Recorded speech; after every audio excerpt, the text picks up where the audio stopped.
Ang pag-uusapan natin ay paano lalong mahalin ng lalaki. Simple lang naman eh. Yung number 1 dito, napaka-importante, communicate. Communication. Open at honest communication. Napaka-essential nito. Okay? Sa kahit anumang relasyon. May someone. Sino yan? Okay. May mumu. Okay. So, communication ay napaka-essential sa anumang relasyon. Okay? Make sure na nakikinig ka sa kanya. At i-express mo ang iyong mga thoughts at mga feelings in a respectful manner. Okay? At constructive way. Hindi yung destructive way. Yung iniinsulto mo siya, minumura mo siya, sinisigawan mo siya, destructive yun. Dapat constructive. Okay? So, communicate. Next. Show appreciation. Baka naman kasi hindi mo na-appreciate na siya. Hindi mo man lang napapansin ang bago kong t-shirt. Hindi mo man lang napapansin ang bagong t-shirt ko. Sabi nga ng Eraserheads. Appreciate. Diba? Malay mo ba naman? Naligo na. Dati-rate ayaw maligo. Kahit anong nakita mo na nagawa niyang tama or kaaya-aya, i-appreciate mo. Ganda ng kanyang gupit. Ganda ng kanyang kung ano man. Alam mo, nakaka-boost kasi yan sa lalaki. Ganda na naman sa inyo, di ba? So, show appreciation. You make an effort na ipakita mo sa partner mo na ina-appreciate mo naman siya. Whether sa mga maliit na bagay, mga gestures na maliliit, or pwede rin sobrang laking pagka-romantic. Bahala ka. Okay? Depende yan. Alam mo kasi, may mga lalaki naman na hindi naman mahilig sa mga grandioso. Simple lang. Isang halik nga lang, natutunaw yan. Okay? Let them know na binavalue mo ang lalaki. Okay?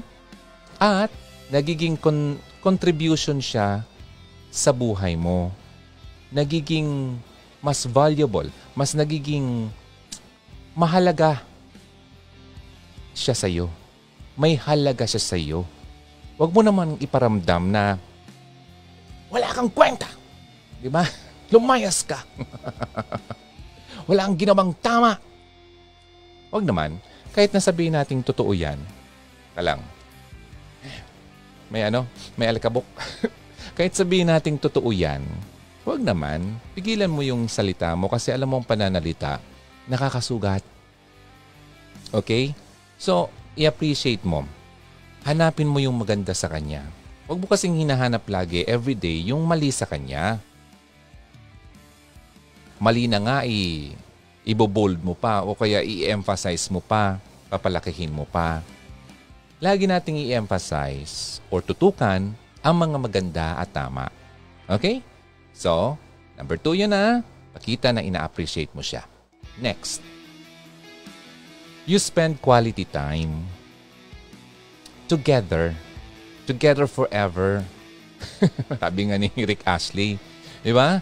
You make time to do things na parehas nyong ini-enjoy. Ano kaya yon? Alam nyo yun. Dati-rati ginagawa nyo yan. Siguro sa ngayon hindi niya naiisip, pero why not ikaw ang mag-initiate? Diba? So halimbawa, lumabas kayo, punta kayo sa baybayin, kumain ng kwek-kwek. Mga simpleng bagay, hindi na kailangan yung mamahalin. Diba? Yung simple, yung katulad ng mga panahon na kayo ay mga wala pang pera at kayo ay musmusin pa.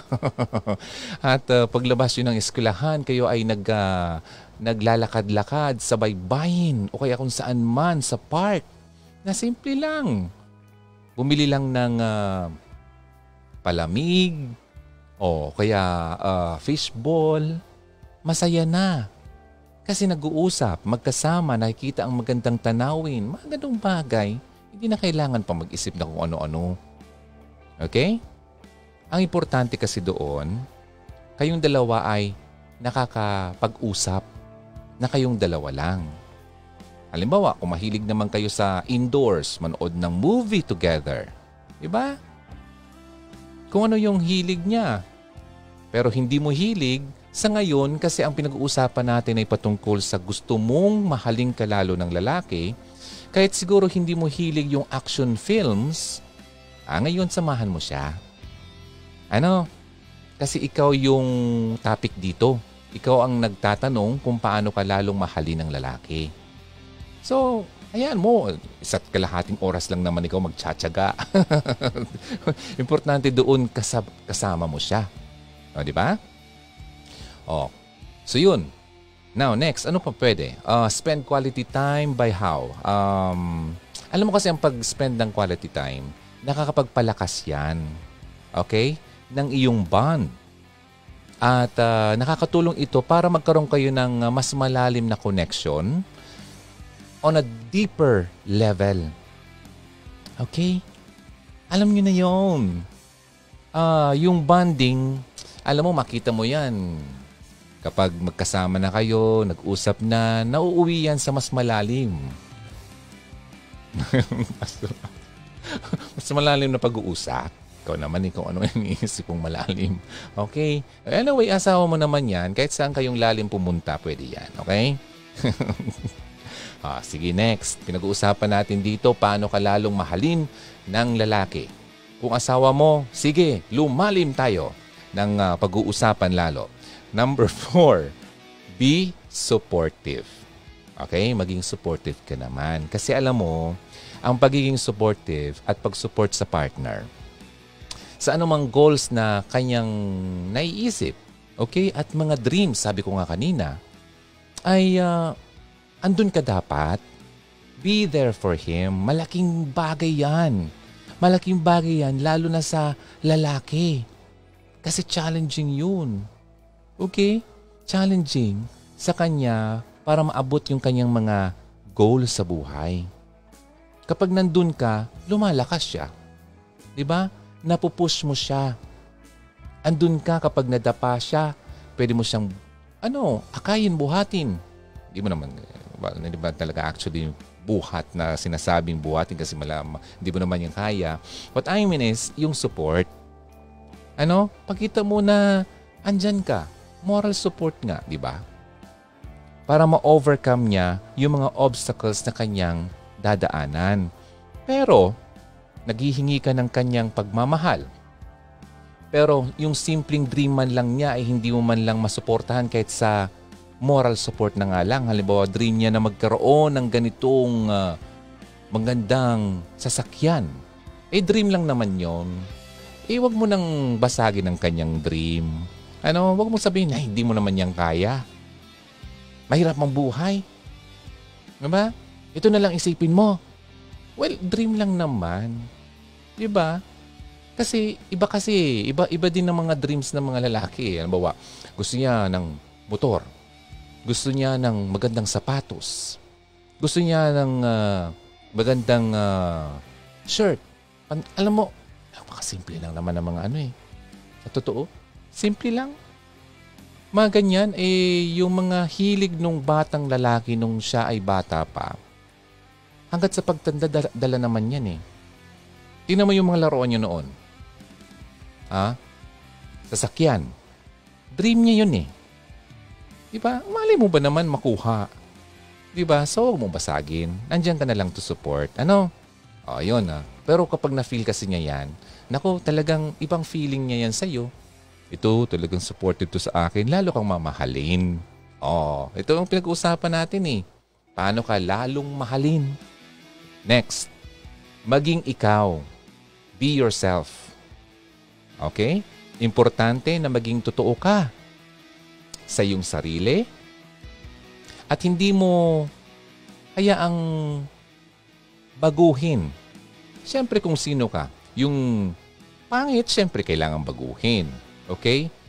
Pero kung may mga bagay ka na ito na kasi ikaw yun, hindi naman masama. Pero halimbawa, meron ka lang something na bakit kailangan mong baguhin para mag-please lang pero hindi naman ito masama. Ikaw yun eh. Personality mo yun. Ngayon, kapag ganyan, nakakaano din naman to sa lalaki kasi, wow, alam niya ang gusto niya. Di ba? Opposite kasi to sa babaeng, ba naman to? Hindi niya alam kung anong gusto niya. Parang, lagi na lang ako ang tatanungin. Parang walang contribution. Di ba? Mas maganda kasi na nakikita ng lalaki na ikaw ay hindi ka sorry no. Natawa ko. Pabigat. Yung contribution mo kasi, malaking bagay. Bilang lalaki kasi, mabigat eh. Kasi siya yung haligi. Siya yung mag-iisip. Nabibigatan din naman yan. Pero kung nandyan ka to support him, nakakapalakas yun ng damdamin. Diba? Tapos nakikita pa niya na ikaw ay kaya mo yung sarili mo. Diba? Nakakapagbigay ka ng mga hindi ko alam. Yung mga bagay na hindi ko naisip at inabot ng isip ko, inabot mo. So nakakontribute ka. E di lalo kang mamahalin kasi hindi ka na dapat pang mawala. Kasi malaking bagay ka sa kanya. Nakuha mo ako? O, diba? So, diba ganun? Yung mga ganyan kasi, naging healthy ang relationship kapag ganun eh. Nagkakaroon ko yun ng mutual respect sa bawat isa. At acceptance. Diba? Alam mo kung sino ka. So, kilala ka niya at tanggap ka niya. Pero may nakikita kasi ako eh. Mga salita dyan. Ganito na ako eh. Kung ayaw niya sa akin, di wag. Kung demonyo ako. May nagsabi niyan. Wala pong lalaking gustong maging asawang demonya. No way. Wag naman. Kaya sabi ko, di ba, yung mali, palitan ng tama. Para mas lalo kang mahalin. Wag na kasi yung pataasan ng ihi. Kapag nasabing mali, tanggapin. Wag na yung, bahala siya. Kung ayaw niya, diwag. Kung ayaw mo, diwag. Nag-asawa ka pa kung ganyan ang isip mo. Diba? Ugaling ano yan? Ugaling single yan. Diba? Wala kang masisira. Sarili mo lang. Diba? Pero kung nag-asawa ka na, dalawa na kayo, at pinag-isa, iisa na. So, dapat ayusin para sa inyong dalawa. Okay? At saka sa bubuin yung mga anak. Kung may mga anak na kayo, nakaka-apekto kasi yan. Ano? Isipin mo na lang yung binuo yung pamilya para ayusin. Ano? Sige. Next tayo. Lagi mong tatandaan na ang pag-build ng relationship, loving relationship, well, it takes time. It takes time naman yan at effort. Okay? Galing sa inyong dalawa. Hindi naman yan sinusolo lang. Kaya nga kayo nag-asawa, dalawa kayo. Diba? So, mag-focus kayong dalawa sa pag-build ng strong foundation. Importante kasi kapag hindi malakas o matibay ang pundasyon, nagigiba talaga yan. Okay? Ano yung mga foundation? Foundation of trust. Respeto. Yun. At yung communication na number 1 natin kanina. Okay? At ito'y makakatulong na mapalago ang pagmamahal naturally. So, More pa tayo. Next na pwede mong gawin para mas lalo kang mahalin ng lalaki ay you practice forgiveness. Nagkasala. Mahirap, no? Kasi iniisip natin, nasaktan ako sa ginawa niya. Yung tinamaan yung ating ego, bahala siya.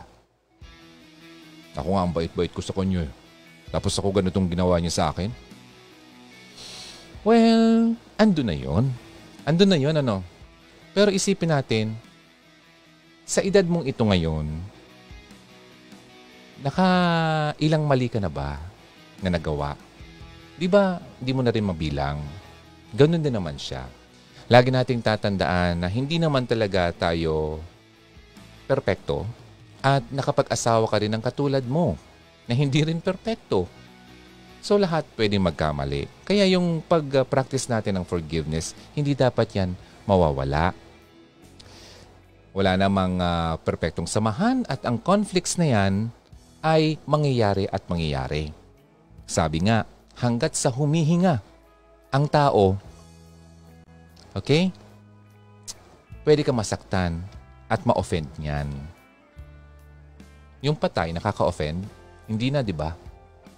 Hintay mo bang mamatay ang mahal mo? Okay? So yung practice mo dito ay yung pagpapatawad. Importante yan para naman matanggal na yung mga grudges mo. Kasi ang grudges na yan, ang nahihirapan yan, ikaw, lalo na ikaw.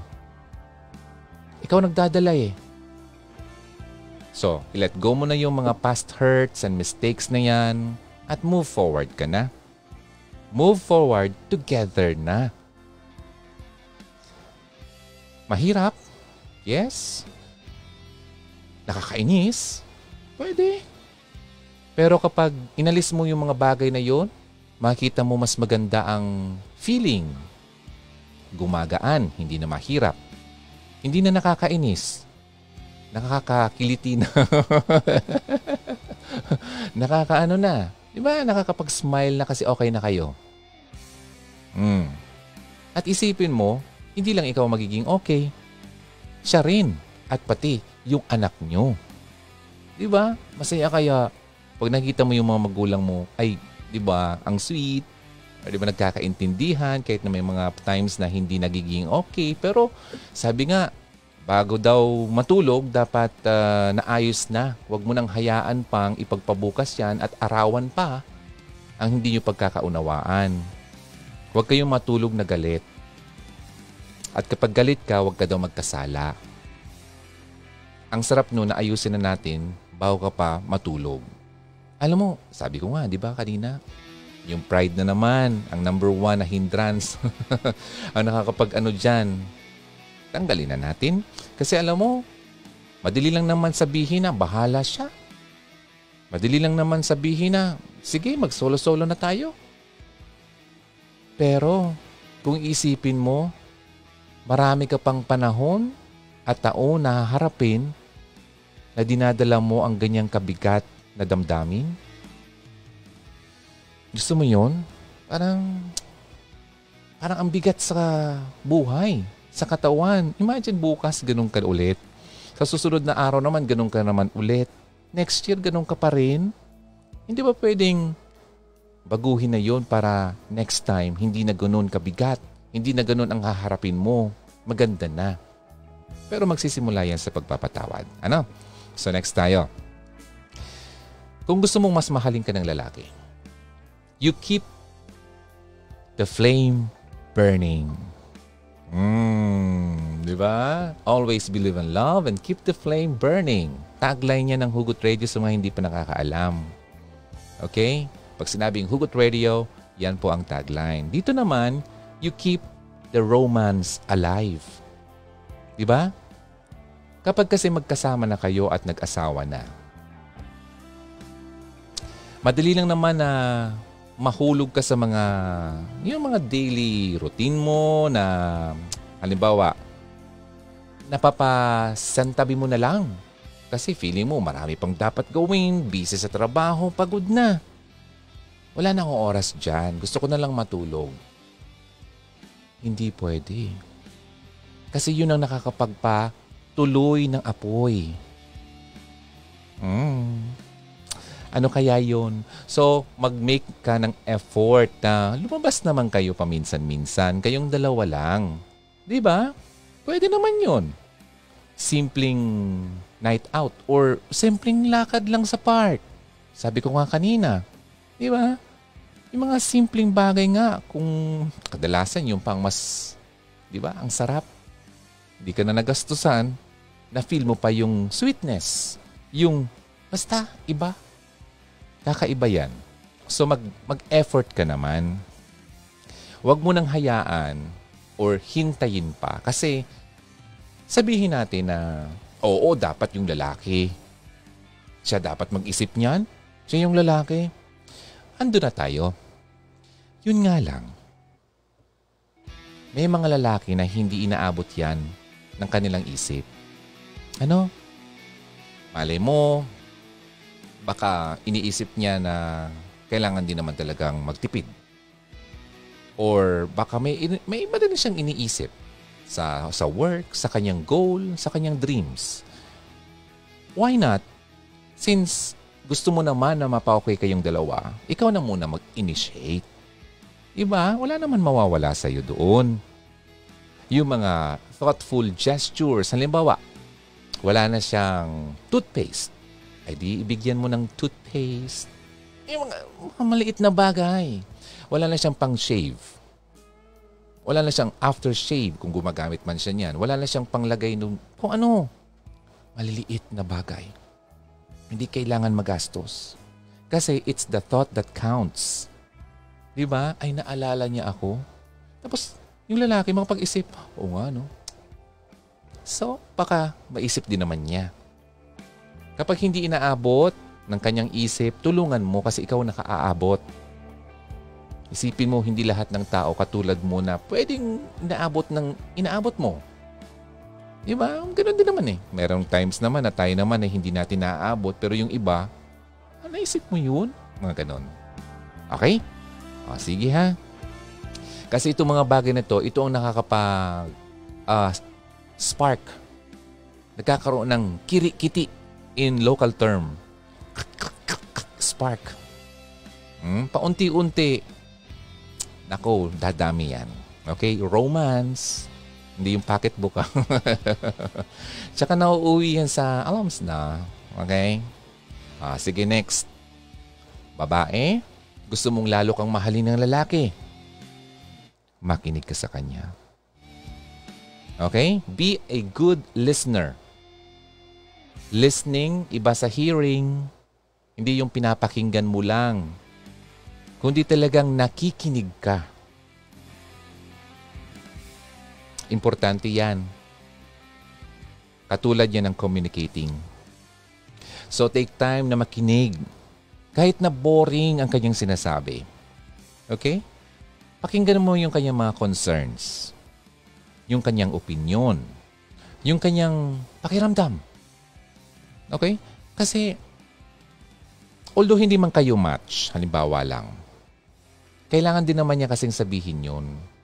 Iba rin kasi yung feeling sa tao na may nakikinig. Tingnan mo yung isang problemadong tao. May makinig lang sa kanya, gumagaan, di ba? Ang lalaki, kapag gusto mo makuha ang lalaki, tanungin mo siya ng mga gusto niya. Tanungin mo siya ng kanyang ginagawa, ng kanyang gustong gawin, yung kanyang mga hilig. Nako, hindi ka magkakamali dyan. Makinig ka. Okay? Remember, kayong mag-asawa na, isa na kayong parang team. Okay? Kayong dalawa na yan eh. So tulungan mo siya. Magtulungan kayo. Magpakita ka ng empathy naman sa kanya. Halimbawa, nahihirapan siya. Pagbigay kasi ng empathy, pakita mo na naiintindihan mo ang kanyang nararamdaman. Okay? Na you try to understand naman. Hindi naman yung nagsabi siya ng problema niya. Tapos babarahin mo. Diba? Tapos, basta yung nakakainis. Kaya tingnan mo, yung mga lalaki gustong-gusto pumunta sa barkada at nagiinuman dahil may nakikinig. Diba? Kasi walang nakikinig sa kanya sa bahay. Kaya naisipan lumabas. Pero kung ikaw na ang lagi nakikinig sa kanya, ba't pa ako lalabas? Malalasing lang ako dun. Mapapagod pa ako. Di ba? Pero kung ikaw ang kausap, nakikinig ka, ay nako, hindi naalis. Okay? Sweet ka pa. Habang nakikinig ka, pinagluto mo siya na gusto niyang kainin at pinapapak yung dalawa. Sige han, kwento ka lang. Diba, mga maliit na bagay. Maliit na bagay. Pero malaki yan sa kanya. Now, ito na. Ay nako. Hindi pwedeng mawala. Kung gusto mo talagang mahalin ka lalo ng lalaki, ito wag mong tanggalin. Maging respectful ka sa kanya. Wala ka ng respeto sa akin. Wala ka ng respeto sa akin. Diba? Ibig sabihin, na-feel talaga niya yun. Na hindi mo na siya nirespeto. Pero, kapag tinitreat mo ang partner mo with kindness, okay? Respeto. Sabi nga, kahit nga animals be kind to animals. Yung asawa mo pa kaya. Isa ring animal. Animal ka. Diba? So, be kind naman. So, during lalo na sa disagreements, hindi nga kayo nagkakaintindihan.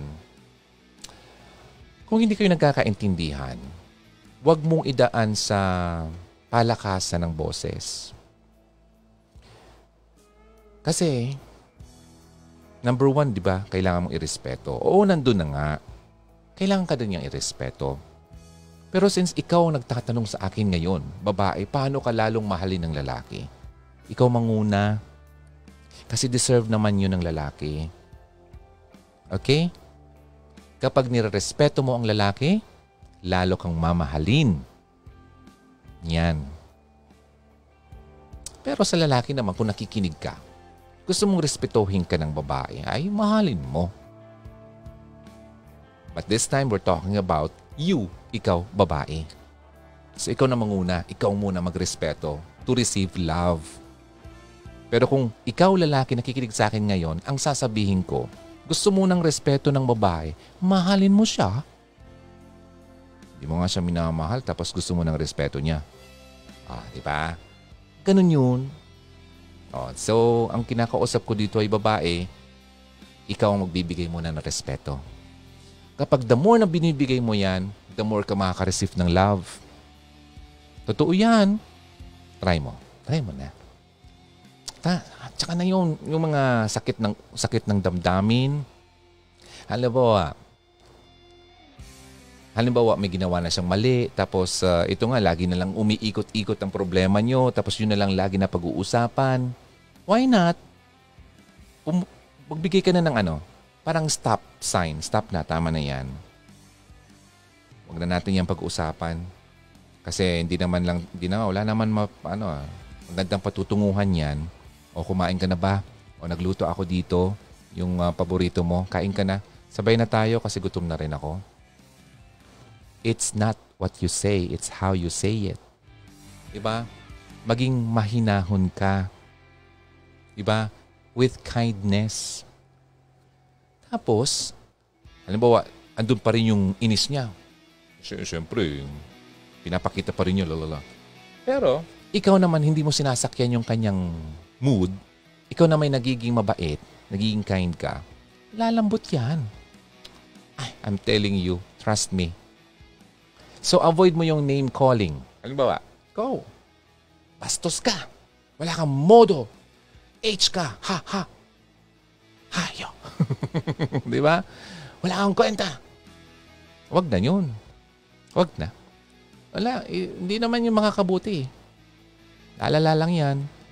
Stop yelling, wag nang magsisigaw, wag nang gamitin yung mga nakakasakit na pananalita. Lahat ng opposite nun, gawin mo. Okay? Kasi magiging defensive lang naman yan sa'yo. Walang katapusan yan. Okay?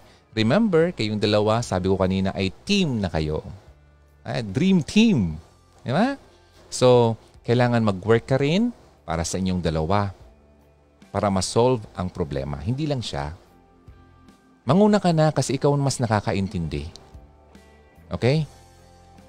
Sa totoo kasi, yung pride din ng lalaki, nangingibabaw yan kasi narinig mo na yung salita. Akong lalaki. Sad to say, may ganun po ka talaga. May ganun talaga. Okay? Kaya nga, kasi ang dinidemand lang naman kasi ng lalaki, respeto. Kahit gaano kasama yan, ibigay mo pa rin yung respetong kailangan niya. Mababago din naman yan. Sabi ko diba? Merong dapat kang gawin para mabago siya. Pero this time, kailangan mong gawin itong mga maliliit na bagay na to para makapag-contribute na doon sa pagbabagong gusto mong mangyari sa kanya. Stop yelling. La la la la la la. Para kang bebe. Okay? Bibi. Duck. Tama na yon. Wala Kasi kung ipagpapatuloy mo yan, bukas gano'n naman ulit. Isipin niya, uuwi lang naman ako, gano'n naman siya. No, kaya kung dito na muna ako kay kumpare, inuman kami. Diba? So, nag-inuman, may dumating pang iba, naudyukan, na kung ano pang nangyari. Okay? Para hindi na siya makapag-isip ng mga bagay na yon, dapat mag-create ka ng atmosphere na gusto niyang uwian. Okay? Yung misis ko, ipagluluto ako ng paborito ko. Hindi niya ako sinisigawan na okay na kami. Nakikinig na siya sa akin. Pinapakinggan niya ang mga hinanaing ko. Ang sakit ng damdamin ko. Alam mo kasi, Hugs, huwag yung isipin na porke lalaki, dapat strong. Deep down, Hugs, makinig ka. May mga pananakit din naman yan na ayaw lang ipakita sa'yo. Ayaw isabi. Nature kasi yan ng lalaki. Pero kung nandyan ka, hindi man niya sabihin, nararamdaman mo, naunawaan mo. Deep down, lumalambot yan. Ay, nako ka. Ay, nako ka. Oo.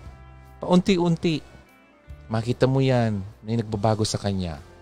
Kasi ikaw ang nanguna na nagbigay ng respeto at nakikinig at nauunawaan siya. May nagtanong, ginawa ko naman lahat. Ganun pa rin naman siya.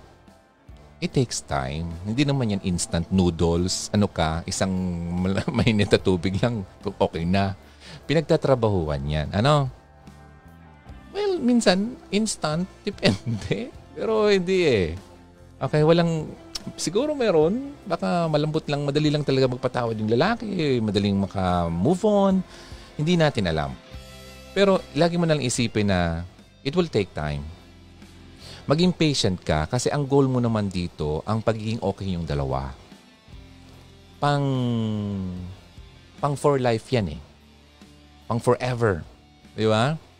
Yung goal mo na mangyari. So, sige lang. Mag-contribute ka para sa inyong dalawa. Remember? Dream team. Kayong dalawa. Next. Maghingi ka ng tulong. Kung kinakailangan. Halimbawa, talagang struggling kayo. Ginagawa mo naman ito. Parang wala pa rin. Pero gusto mo rin someone na makinig sa'yo. Diba? At makatulong sa pinagdadaanan mo. Huwag kang mag-atubiling humingi ng tulong sa mga taong alam mo makakatulong sa iyo. Yung pwede makinig, makapagbigay ng sound advice. Di ba? Tama, kasi may mga taong nagbibigay ng advice na mali. Okay? Huwag kang matakot na mag-seek ka ng tulong. Oh, lalo na sa mga professional talaga, sa mga therapists, sa counselor, okay? Na makapag-provide sa iyo ng mga inaral nila, tools, ng mga support na kailangan mo para ma-overcome mo yan. Yung mga challenges na yan na nagbi-build up, dumadami, well, kapag humingi ka ng tulong sa mga totoong may alam, makatutulungan ka naman yan. Mabibigyan ka ng mga hints, mga tips. Okay? Kaya nga hugs. Pero, kapag itong mga bagay na to, ginawa mo na, okay? Pero nakakalimot ka ng isang importanteng bagay. Matatagalan eh. At mahihirapan ka. Kasi, itong mga ganitong pangyayari, hindi mo to dapat sinusolo. Hindi mo dapat ito lahat sinushoulder. Okay? Hindi mo kakayanin. Ngayon, nung ikaw ay nag-asawa, sino ba ang nag-isa? Sino ba ang pinangakuan nyo na kayong dalawa ay magsasama? Sino ba ang nandoon para kayo ay gabayan? Ang problema sa atin, kapag natapos na yung seremonya, nagkakalimutan. Pumupunta tayo sa sarili nating kakayahan. Which is wrong. Kasi pumasok ka doon kasama siya, huwag kang lumabas or huwag mo siyang palabasin. Andun pa dapat yun. Okay? Yung, pagbigay, space kay Lord sa buhay niyo. Sa totoo, yan talaga ang nawawala. Kaya nahihirapan. Lalo na ang buhay, pamilya. Kasi kung wala yun, at hindi mo siya pinuput first sa buhay mo, yung hinahanap mo, hindi mo agad-agad matatanaw. Malabo kasi. Blurry. May mga bagay na gusto kang mangyari. May mga bagay ka na gustong matanggap. Pero, kung wala yun, yung foundation mo ay mahina, lalo na sa marriage, mahirapan ka talaga. Kailangan mong i-honor talaga siya. Naniniwala ka man sa hindi, marami na kasi ang dumaan dyan na ito ang ginawa at naging okay. So, hindi ko man masasabing hindi ito totoo at hindi gumagana. Kung gusto mong sarili mong kakayahan ang kakapitan mo, mahirapan ka to the point na susuko ka na. Pero kung ilaan mo sa Kanya, Lord, di ko talaga kaya. Ikaw na bahala. Yung point na pag-admit mo doon pa lang maganda yun eh. In-admit mo yung weakness mo. Yung limit mo. Di ba? Yun ang simula ng pagpapalakas ng foundation mo. Lalo na sa inyong samahan. So isik mo siya, i-honor mo, araw-araw na ginawa niya, lagi mo siyang unahin. Hindi man kayo okay, ipinagdarasal mo pa rin yung asawa mo. Hindi man niya alam, at least ikaw alam mo. At nakikita yan ng dinadasalan mo. Ang hirap kasi sa atin, kapag ito nang pinag-uusapan, dinidisregard na. Ginawa ko na yan. Wala naman nangyari. Nasaan yung faith? Hindi lang agad nangyari. Gusto mo kasi parang genie. Na pag hiningi mo ngayon, dapat bukas okay na. Hindi naman po ganun eh. Di ba sabi nga, nangyayari ang isang bagay dahil malamang may kailangan mabago. Okay? May kailangan baguhin malamang sa'yo. Ikaw mismo. Yung puso mo. Yung the way ng isip mo, yung mindset mo. Di ba? Kapag kasi naniniwala ka sa isang bagay, alam mong mangyayari yan. Alam mong gagana to. Naniniwala ako dito. Alam kong gagana to.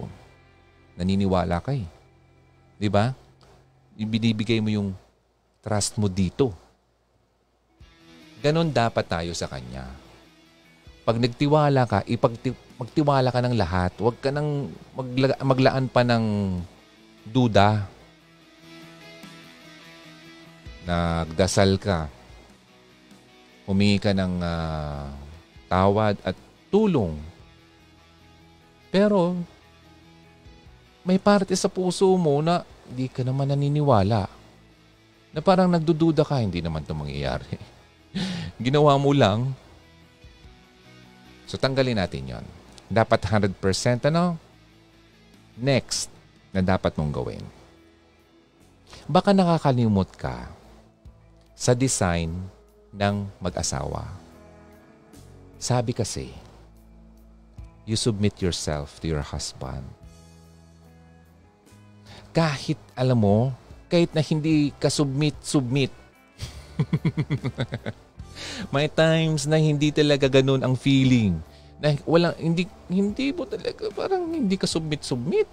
Kasi yung the way na mag-treat siya sa'yo, the way ng ginagawa niya sa'yo. Pero, ito kasi ay pinapagawa sa babae, sa asawang babae. Submit yourself to your husband. Wives, submit to your own husbands as to the Lord. Kung nag-submit ka kanina, sabi ko, di ba? Naniniwala ka. Sinasabi, mag-submit ka rin dito sa asawa mo. Kasi ang pag-submit to your husband, hindi naman ibig sabihin na inferior ka. Mababang nilalang ka. Mahina ka kasi nagsusubmit ka. Mali. Yun ang nakikita ko dito sa mga comment section. Ba't ako mag-submit sa kanya? Ano siya? Sino ba naman siya? Diba? Ang tingin kasi sa sarili, napakataas.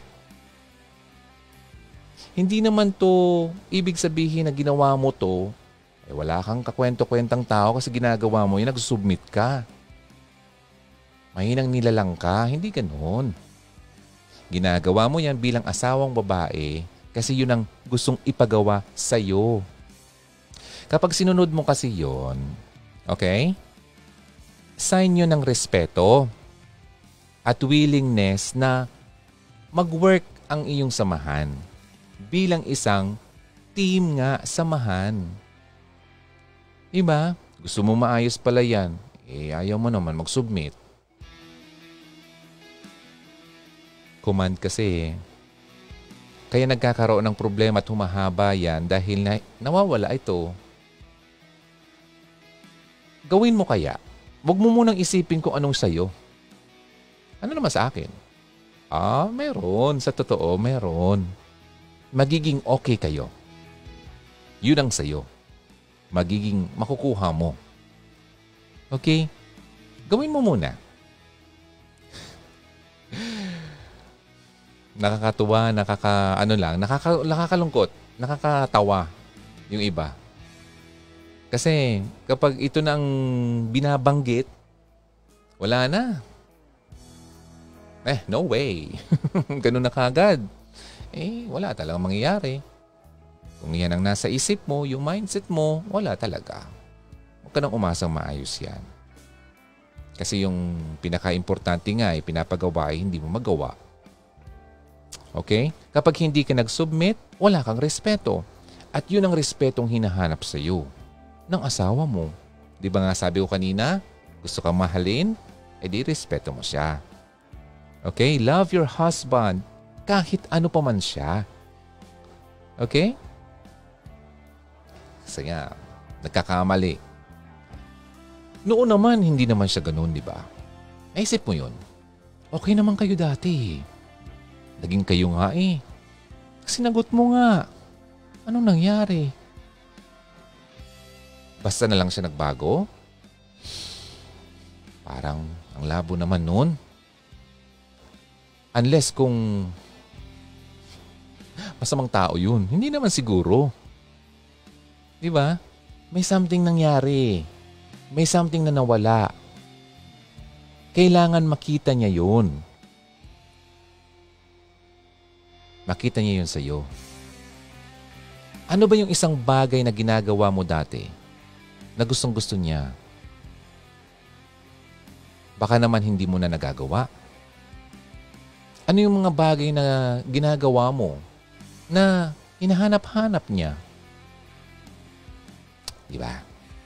Isip-isip. Pag-isipan natin. Ngayon, isipin mo, dapat din may respeto ka rin sa sarili mo.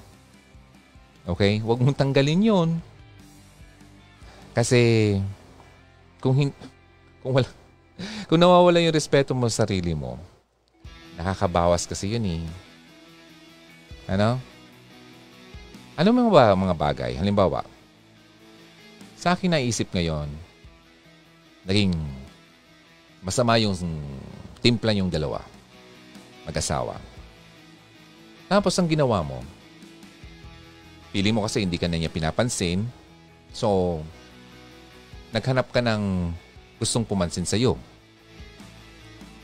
Okay? Naghanap ka ng taong pwedeng pumansin sa'yo. So, binago mo yung itsura mo. Diba? Luwa na lahat.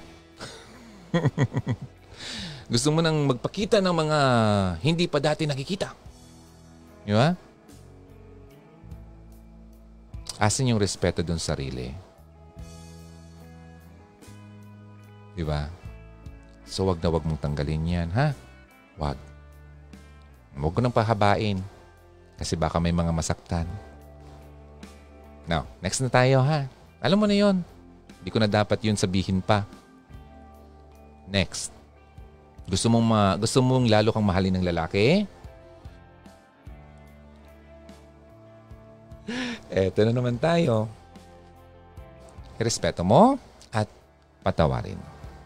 Ang hirap magpatawad sa taong hindi marunong humingi ng tawad.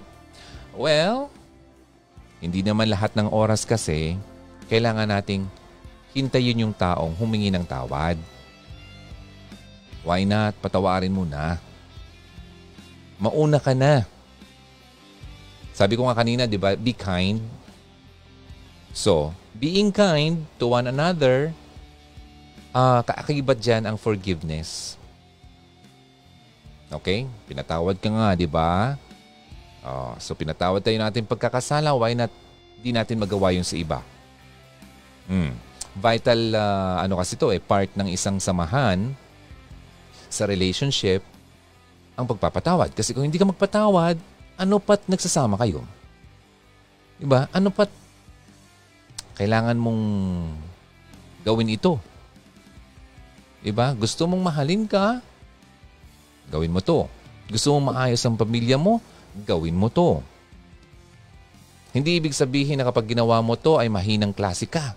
Kasi ikaw naunang nagpatawad. Hindi yun. Ikaw nga dapat ang mas malakas eh. The first person to forgive daw ay yung mas malakas. Oh, patawarin mo na siya. Okay? Kapag na-feel niya yon, makakapag-isip din naman yan. Huwag mo nang hintayin yung salita niya na humingi pa sa iyo ng tawad. Meron din naman mga tao kasi talagang nahihirapan gawin yan. Hindi marunong, hindi alam kung paano gawin. Pero gusto nilang humingi ng tawad, gusto nilang patawarin sila, hindi nila kaya eh. So, why not unahan mo na lang para matapos na yan. Sabi ko nga, yung mga pananakit, yung mga dalahin na yan, hindi yan mawawala kapag hindi mo binigay ang pagpapatawad. Okay? Next, na pwede mong gawin para mahalin ka. You communicate. I-communicate mo yung iyong mga gustong sabihin in a nice way. Okay?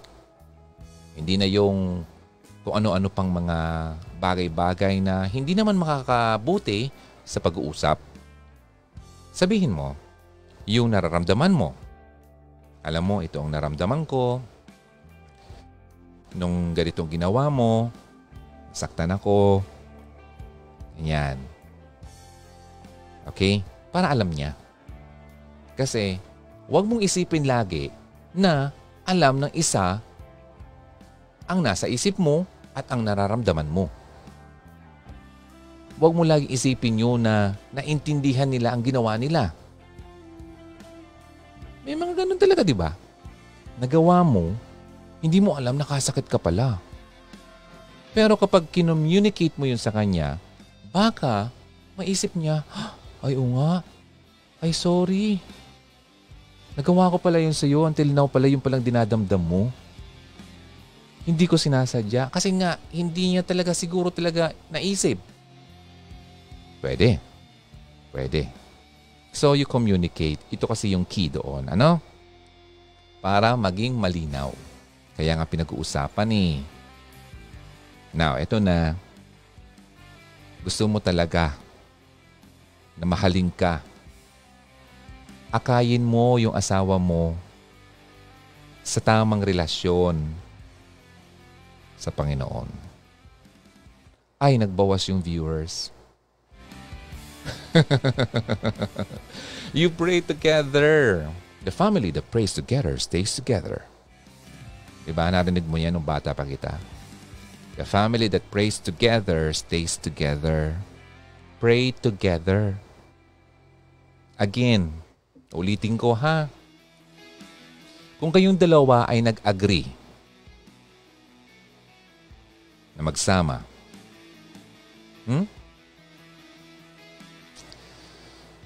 why not mag-agree kayong ayusin ang iyong pagsasama at isabay si Lord sa iyong mga gagawin. Alam mo kasi, kapag ito ang ginawa nyo, nabubuo doon yung something sa inyong dalawa. Yung pagpapatawad, yung pagiging malambot ang puso, yung pag-uunawa, andun eh. Corny sa una siguro, pero pag patuloy nyo yung ginagawa lagi-lagi, nagiging madali na lang yan. Corny man yan sa mundo, pero ito'y makakabuti sa inyo. Huwag kasi nating hayaan na pangunahin tayo ng mga narinig natin. Ay, huwag na yan, hindi naman yan totoo. Huwag na yan ang corny-corny. Huwag. Kasi hindi naman yun ang dapat na ginagawa kung gusto mo talaga mapabuti. Eh, kayong dalawang lang naman eh. Bakit? Mag-pray ba kayo dyan sa labas? Para makita ng lahat ng tao? No? Sabi nga, when you pray, you go to your room, you lock the door eh. Diba? Kayong dalawa lang naman. Wala namang camera. Para sa kabutihan nyo naman yan. Pag-usapan nyo. Ano? Praying together, nakakatulong yan para mas mapalakas ang iyong samahan. Yung bonding nyo na sinasabi ko kanina, lalakas lalo yan. At magiging closer kayo sa bawat isa at pati na rin sa kanya. Diba? Ayaw mo nun? Diba yun ang gusto mo? At kapag ganyan ang nangyayari, yung pagmamahal ng kapareha mo ay lalong dadami. Mas marami siyang maibibigay sa iyo. Kasi yung source ng love ay kasama na nyo. Diba? Endless. Diba? Umaapaw. Walang katapusan. Pero pag tinanggal mo yung source, ay, although nakapag-ipon ka, nauubos yan. Parang balde. Diba? Meron kang ang tubig, pero nauubos yan. Pero kung yung balde, nabubuhusan ng tubig na walang stop, walang patid, Kasi nakakabit doon sa source, like may tubig. Okay, hugs ha? Laging tatandaan, yung healthy at fulfilling na samahan sa mag-asawa ay nagre-require ito ng effort. Okay? Commitment. Mag-asawa na nga eh.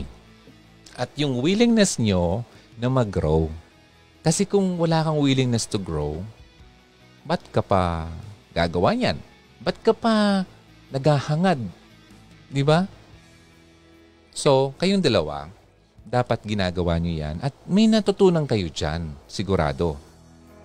Kapag finalo mo naman yung mga pinapagawa sa atin, yung mga principles na yun, nako, ang samahan nyo ay talagang lalakas yan. Yung foundation. Sa una, sakita mo parang walang nangyayari, pero paunti-unti, tingnan mo ang paggawa ng bahay, ang paggawa ng pundasyon. Di ba, nagsisimula na muna yan sa paghukay, at ang paghuhukay, mahirap. Di ba? Maraming pawis ang bubunuin mo dyan. At kapag nahukay na, maglalagay ka na ng mga kabilya. Di ba? Aayusin. Yung mga frames. Bago buhusan ng semento. Papatigasin pa yan. Maraming proseso. Di ba? So, pero ang kagandahan, nagbibuild ka ng strong foundation. For a loving and lasting relationship. So, alams na ang dapat gawin, hugs. Huwag nang patumpik-tumpik pa. Ngayon, kung talagang sobrang problematic, kasi hindi nga kayo magkasama ngayon, you start muna sarili. You pray, Lord, gusto kong maging maayos na kami ng asawa ko. Wala siya dito sa bahay ngayon kasi pinalayas ko. Lord, tulungan mo naman ako, Lord, na mabago muna ang sarili ko. Para naman, pagbalik niya, isa na akong bagong ako. Tulungan mo ako magpatawad sa kanya. Tulungan mo rin akong baguhin siya. Ikaw, Lord, ang magbabago, hindi ako. Yun. Hindi naman talaga ikaw ang magbabago. Pero ikaw ang magdadasal para sa asawa mo, para siya ay mabago. Ang pagtitiwala. Pag nagdarasal ka, nagtitiwala ka. Hindi lang puro salita. Umaasa ka. Pag nakita niya ni Lord, sigurado, tanggapin mo na yan. Tuloy-tuloy na yan. You claim it. Sabi nga doon sa post, popost sila ng mga pera, ang daming pera. Post, claim it. Hindi ganun eh. Doon pa nga lang eh, sabi ko, di ba? Gusto mo magkapera. Hindi ka na magtatrabaho. Type ka lang ng type ng claim it. Eh, ang perang darating sa iyo. Walang perang darating sa iyo. Okay? Ganun din na naman sa atin, sa samahan, sa relationship. It takes what? Effort. You work at it. Work on it. Di ba? Pagtrabahuan. Prayerfully. Religiously. Di ba? Andun yun eh. Huwag nang tanggalin yun. Okay? Doon ka na magsimula. Makita mo may magbabago yan. Maniwala ka lang. I'm telling you, mangyayari yan. Okay? O, sige na, hugs ha. Kaya nga na. 12:00 na. Isang oras na tayo nagkakwentuhan. Sa susunod naman, paano lalong mahalin ng lalaki? Yan po ating pinag-usapan. Maraming salamat. Basahin ko lang yung mga nandito. At hindi ko pala nabasa yung mga